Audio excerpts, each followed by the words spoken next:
Hello and welcome to AFS News, your place for anything AFS and beyond. Vicky Stead has her first story with the legacy of Monster Mash. To you, Vicky. Each fall, the students of AFS create a battle of the bands, or conflict of the bands, if you will. Approximately 20 student bands perform for an enthusiastic audience of several hundred. During late October, students heard the offbeats of the drums, the pitch of a voice falling somewhere between singing and screaming, and the wrong notes drummed on a bass or guitar.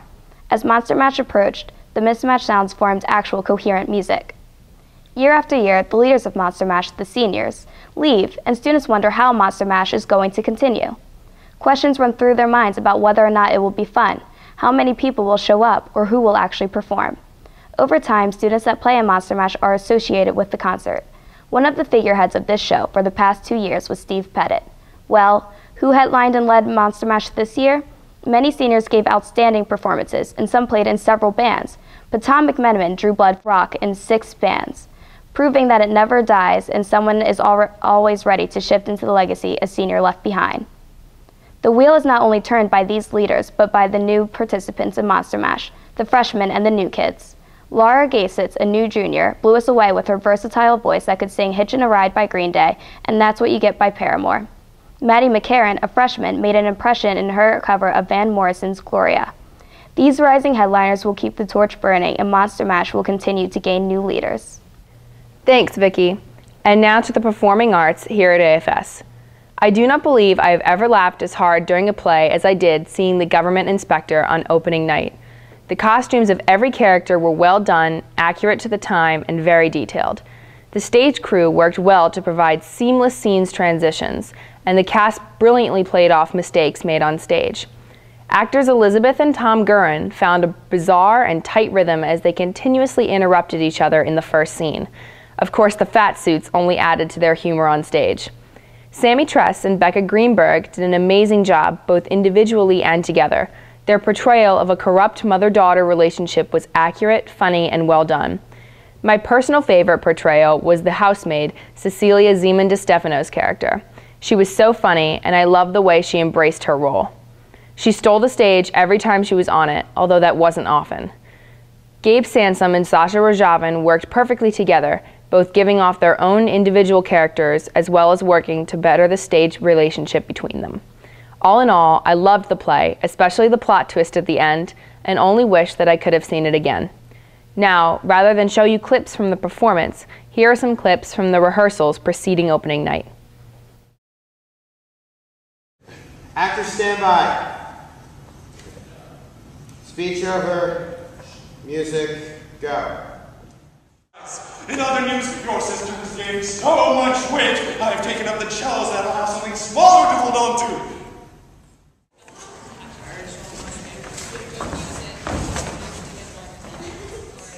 Anything else that's falling down, put a sign on it that says, "Men at work, future sign of something much better than whatever's here now."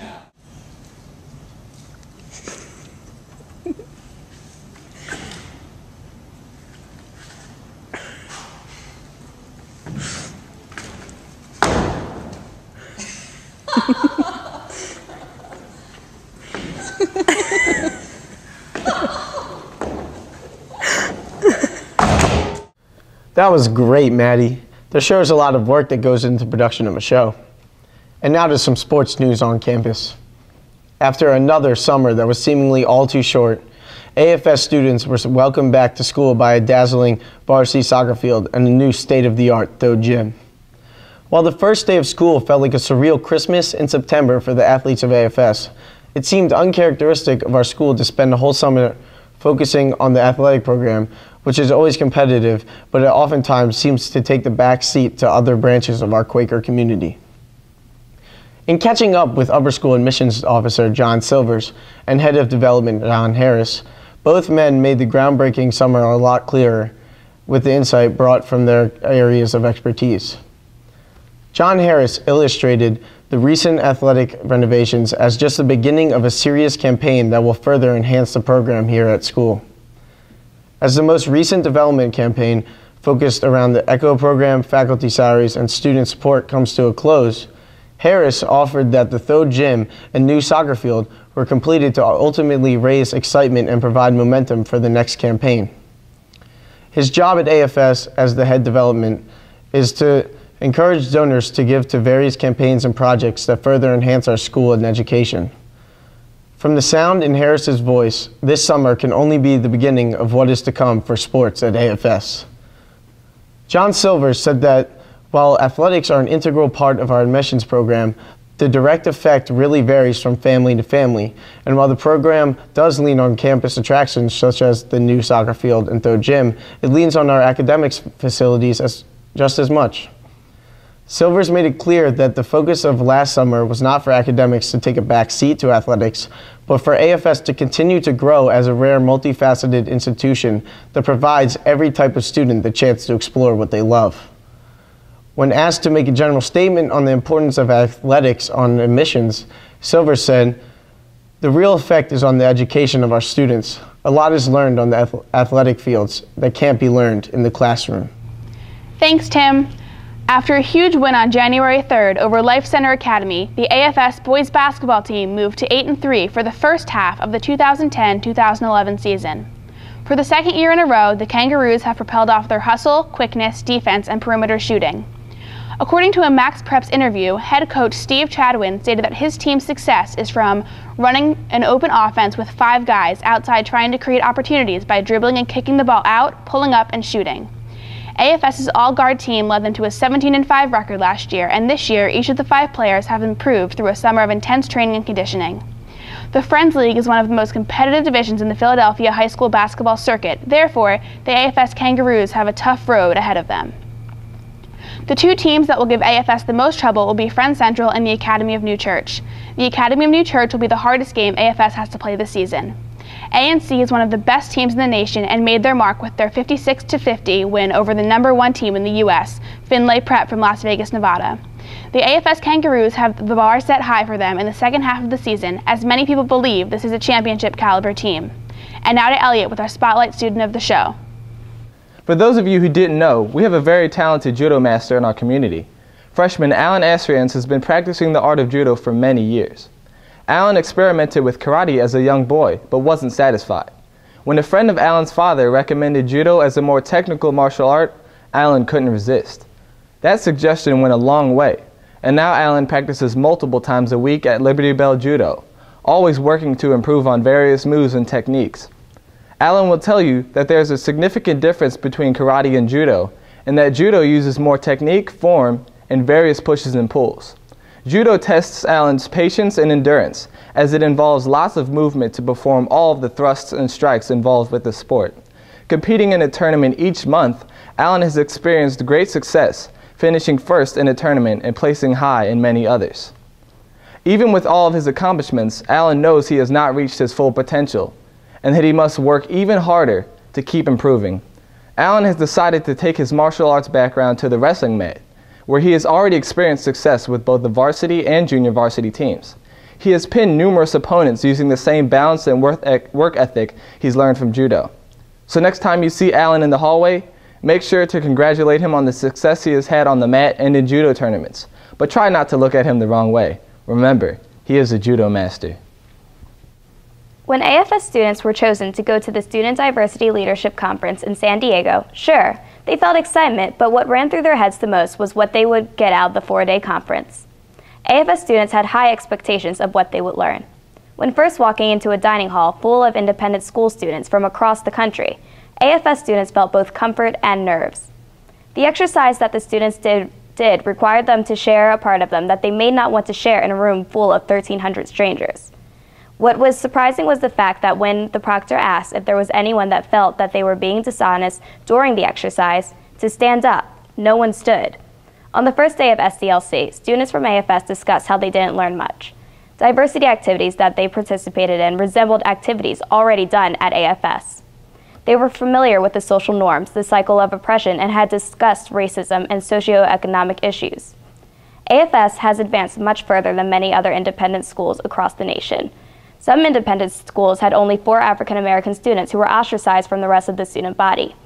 And other schools did not allow a group like GSBA to even exist.